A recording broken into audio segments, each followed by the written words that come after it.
The supervisor really praised and said how dedicated she was in her work. She was earning, and even I was so surprised, 15,000 a month. And more importantly, she had married someone in Axis Bank. I mean, just look at this, okay, unimaginable happening. And she told me, she said, madam, I want to tell you, the trainings which we had are like God. Never, never in that rural village city could I dream of this kind of making a quantum jump in my life. And that's what actually market linked vocational skills does. 8 years back, I was chosen by the government. I'm a private sector person, as Rita said, corporate. Then I worked in business media and then television, international television actually. And then made a shift to the development sector. So the government asked me to start up the first jobs mission for the underprivileged youth. It was under the Rural Development Department, so it was rural and tribal youth. When I traveled to the remote areas to understand what the needs of the rural communities were, all the boys would tell me that they wanted money to start chai shops because that's what they knew. All the girls basically were being trained by the government in three. That is what we call the 3 P's. Papads, petticoats, pickles. Okay? And mostly government training it was just meant to exhaust, March ending, exhaust the budgets, So really there was no end. So I came back thinking, what should I do? At that point of time, I looked at several studies which showed that there was a retail boom going to happen in the south. So I said, why don't we start the country's first rural retail academy? So that was the beginning of the jobs mission. We set it up in a rural area in the district of Warangal. We trained 50 boys and girls. We had several challenges. How do you take a local teacher who just teaches these large classes to become a trainer, where in 3 months you have to make them ready for the market? So we took our trainers, we put them into classes, into interviews, we sent them to companies to sit through interviews, and that's how the first batch got ready. But then I made the first mistake, and I want to tell you about these mistakes so that you shouldn't do those mistakes again. The first mistake I made was, which every management class tells actually, don't depend on one market. There was a company which came and told us that we have 50,000 jobs need.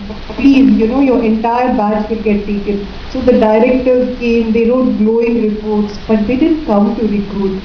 So we waited and I was pulling my hair out in worry. This is my first showcase to the government, and my God, if it flops, what will I do? And then I wrote to Kishore Biani ji, who himself is a maverick and always mentors mavericks. He said immediately he sent his whole team. So the whole batch got placed in his organization, and then there was no looking back, because one good thing about the government is if your model works, then everyone else adopts it so fast, which is why I always believe in working with the government in some way or the other. Having done that, I realized there was a flaw, that if you say retail, all the boys and girls only want to work in the retail sector. Why do they love it? They love it because the girls would say it's air conditioned and my complexion increases, because they all become fairer being in the air conditioned segment. And so if there are no retail jobs, we couldn't put them into any other sector. Their minds were set. So then we said, okay, let's strengthen the English. So we took the help of British Council, strengthened our English, put life skills, soft skills, and we put our first English work readiness and computer academy in the heart of the national area, because that's where we felt if you work in the most difficult conditions, scaling up again is very easy, because the rest of the ecospheres are much easier. And there, all the 40 kids got jobs in various sectors. And then once again we were able to scale these academies across all the various tribal belts. So that's how step by step we innovated the work, listening to the voices of the poor on one hand, listening to markets on the other hand, because by the end of my work in 6.5, 7 years, we had a huge ring of company supporters. Top 10 companies, we work very professionally like any other HR agency. We would do attrition analysis, placement analysis, work closely with them to understand their kinds of needs.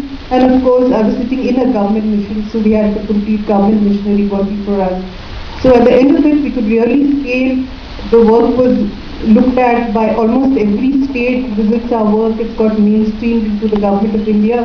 And at the end of it, doing all this, I thought I should now move outside. So I worked as World Bank's only specialist in this area in South Asia, where I work. And currently I've chosen the BMRO states of Bihar and Odisha to work with. We help currently now government, we work governments as knowledge partners, and I work in the field of disability, which is my current passion, but that I'll talk about next.